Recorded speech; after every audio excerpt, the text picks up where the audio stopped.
Hey guys, welcome back. It's Firefly again, and in this video I wanted to take some time to respond to the comments that some of you left under my last video, which is my Snowrunner tires guide.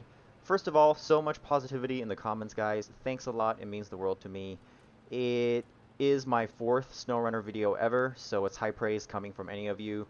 And besides saying nice things, some of you also brought up some interesting observations or insight of your own that I think are relevant and is worth sharing with the rest of you. Others had questions that I wanted to address. Some I already did with a reply, but I still wanted to share that information with everyone, like what's up with the tires on the Zikz 605R and the new Season Pass Tatra T813. So all that's going to be what this video is about, and let's get started. So thing number one, somebody did ask me about the Zikz 605R's special ZHM tires, which I noted in the video that I was not able to cover because at the time of making that video, the truck hasn't made it into the release version of the game yet. Well, it has now, and man oh man is it amazing. Definitely among the best trucks in the game by any standards, and its exclusive ZHM tires may actually be the best tires in the entire game, if you exclude the Tatran's tires, which is obviously an outlier. The ZHM tires have a substance friction value of 3.0, which is tied with the MSH I tire option that comes stock on the original 4 super heavy trucks. And if you recall from the tires guide, the MSH II tires that these trucks have has the second best substance friction value in the entire game, behind Tatran tires, which again is an outlier, at 3.2. This is a very small advantage over MSH I and therefore also the ZHM tires, which have the same values. However, that's not where this story ends. I dug a little deeper into the game files and found out that the 61-inch ZHM tires on the 605R is actually wider than even the 71-inch MSH tires on the Antarctic and 745C. I know, visually it doesn't look like that at all. I'm not blind, but as far as the in-game physics is concerned, the 605R actually has wider tires than the Antarctic and 745C, which means it has the widest tires in the game. This actually made complete sense to me when I first discovered it. It was kind of an aha moment for me actually. A lot of the time when I was trying to zip through trees with this truck, the tires would get caught on the trees even though it didn't look like they should. Well, this explains that. Apparently, the hitboxes are a little wider than the graphics model. This also explains why the 605R seems to sometimes noticeably outperform the original Super Heavies in deep mud and snow. I expected their performance to be similar, and if anything, the Super Heavies should do better if they have MSH2 equipped. At first, I thought it was because the 605R is much lighter than all 4 of them, but now I know that it might also be because of the wider tires. So yeah, the ZHM tires, they're more than just good, they're among the best. And when you combine that with the fact that the 605R also tops the leaderboards almost everywhere else, from engine power to handling to stability to structure to add-ons, I mean, at this point, I think most people already know that the Zikz is probably the king of Snowrunner.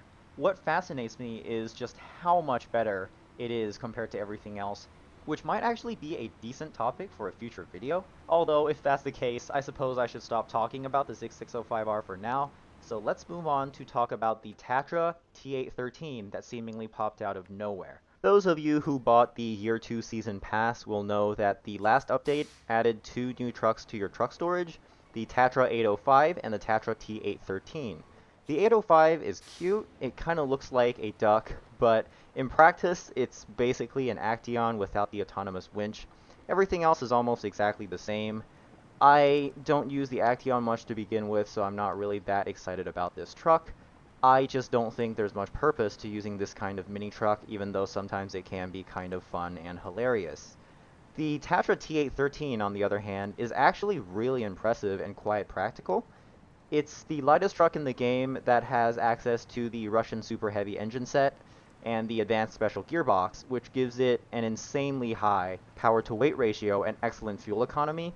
It also has a massive roof rack similar to the 605R, which is a rare advantage for a truck in this class of weight and power to have. It lacks most add-ons, but performance-wise it has no glaring weaknesses. You may also notice that the T813 comes with a new type of MSH I tires that look completely different from the MSH I tires on the Super Heavies.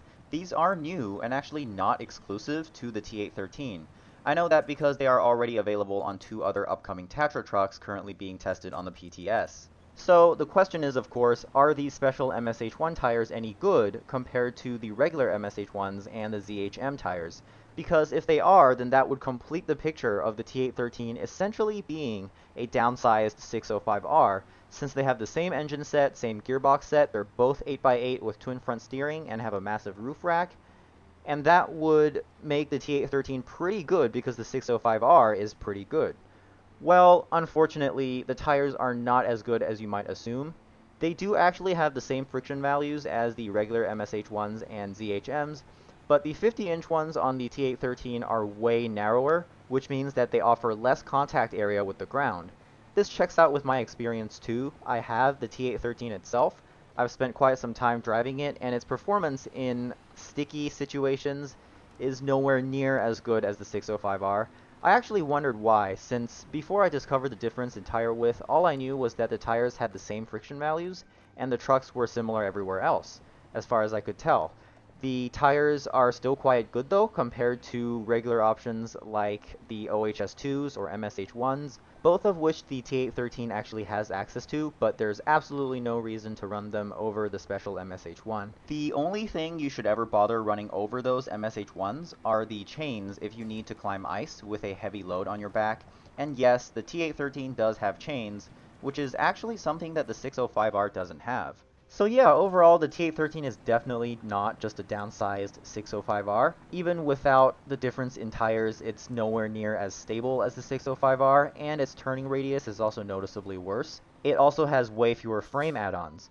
The 605R doesn't even have the whole list like most trucks do, but it's got quite a few. The T813 only has 2, the sideboard bed and saddle high, and that's it. That said though, the T813 is still actually quite good. It tops the leaderboards in several aspects and has no glaring weaknesses. It's just not quite the 605R, which tops the leaderboards in nearly every aspect and has almost no weaknesses, period. The T813 may actually be a little stronger than it should be when you consider that all Year 2 Season Pass owners get a T813 for free at the very beginning of the game. For those of you that don't know, it works the same way as the Marshall and Bandit for the Year 1 Season Pass. You have one sitting in your truck storage from the moment you create the save file. You don't even need to buy it, and the T813 is way stronger than the Bandit, of course. If it was as strong as the 605R, however, it would probably spoil the game by making everything way too easy right from the start. The 605R might be strong, but it's also probably the hardest single truck to unlock in the game right now. Moving on, I also want to address the common claim that on trucks that have AMHS or TMHS mud tires, the off-road tires would sometimes outperform them despite the fact that the mud tires have both more contact surface area and a higher substance friction value. This is something that I noticed myself as well, and I also had several other Snowrunner players mention it to me, including through the comment you are seeing on screen. I did already respond to that comment, as you could see, but I thought I would elaborate on this a little bit. I have 2 theories as to why this might happen. The first one is that maybe if the mud is shallow enough, your truck wheels might be able to touch the hard surface at the bottom of the mud pit. This is important because compared to the mud balloons, off-road tires have less contact area and worse friction values in mud, but much better friction values on hard surfaces, which might be enough to overwhelm its disadvantages against the balloons in very shallow mud. The second theory that I did not mention in my comment reply is that if you're talking about the Tega or ANK, these 2 trucks have access to off-road tires with rear doubles, and rear doubles add extra weight to the backside of the truck. Trucks have very unbalanced weight distribution when they are not bearing a load because most of the weight is skewed towards the front since that's where the cabin is, and on 6x6 trucks like the ANK or Tega, there's only one axle on the front half of the truck to bear all of that extra weight. So just maybe the rear doubles on the off-road tires improve traction by shifting the center of mass of the truck towards the back, which also helps distribute the weight more evenly across different wheels. Both of these theories are just educated guesses though. I can't really think of a way to confirm them. What I can say for sure is that there are definitely areas in the game where it is clearly a soft surface and not a hard surface. That is, it's something that you can drive through and sink your wheels into the ground, whether that be mud or snow. But off-road tires somehow go through some of those areas faster than mud balloons. The best example of such an area is probably going to be the shallow mud pits right below the garage on the first map in Yukon. on the default map orientation, of course. I still wouldn't trade my mud balloons for off-roads though, because I find that the bodies of mud or snow where off-roads outperform mud balloons are quite rare, and even where they're around, they don't actually slow you down that much. These areas are not the toughest parts of most trips because they are the shallower bits of stickiness. They are neither where you take the most risk nor where you drain the most time. Really deep mud or snow that almost touches your frame when you drive through it, those are the real time sinks and the real risky areas, and therefore the areas that I actually want to build my truck for. And as far as I can tell, in those areas, the balloons are still king.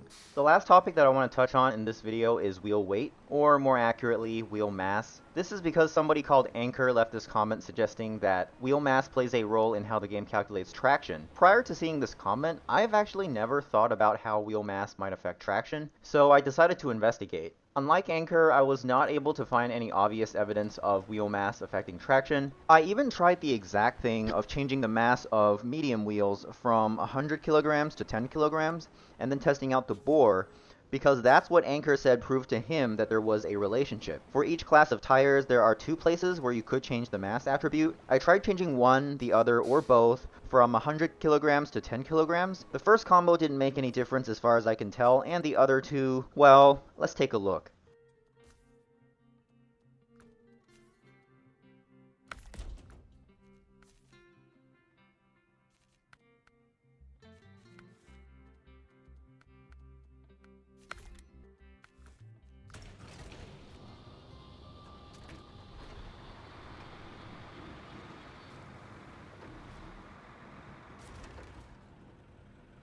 So yeah, I wasn't able to reduce the wheel mass to a point where it produced a difference before it broke the truck's suspension. What I did here was cut down the mass of medium wheels in the trucks.xml template file by 90%, but I've also tried smaller adjustments on other wheel types and tested them using other trucks and ended up in the same situation. Either no obvious difference or it broke the suspension on whatever truck I was testing. I wasn't sure what exactly it is that Anchor did that made it so obvious to him, but I don't really know another way to modify wheel mass that's meaningfully different from what I did. So Anchor, if you're watching and you know that I'm missing something, please let me know in the comments down below. Anchor also said something about replacing the Bore's UODs with the super heavy MSH tires, which made it really good. But on second thoughts, that doesn't really say anything about wheel mass affecting traction because those MSH tires are also wider and have better friction values if he didn't override those. So that bit is probably irrelevant as far as wheel mass is concerned since you're changing more than one variable at once by switching between those tires. That being said, I'm actually quite happy that I didn't find any correlation between wheel mass and traction, since that would probably throw a winch straight at my tires guide that I worked so hard on. It is, however, worth mentioning that wheel mass, in theory, can affect other things, such as stability. If the wheels are heavy relative to the truck body, it will shift the truck's center of mass closer to the ground, and low-centered trucks are less likely to flip. Although this should only really produce a noticeable difference when the wheel mass actually accounts for a large enough portion of the truck's total mass, which is the case on very few trucks. That's about it for this video, guys.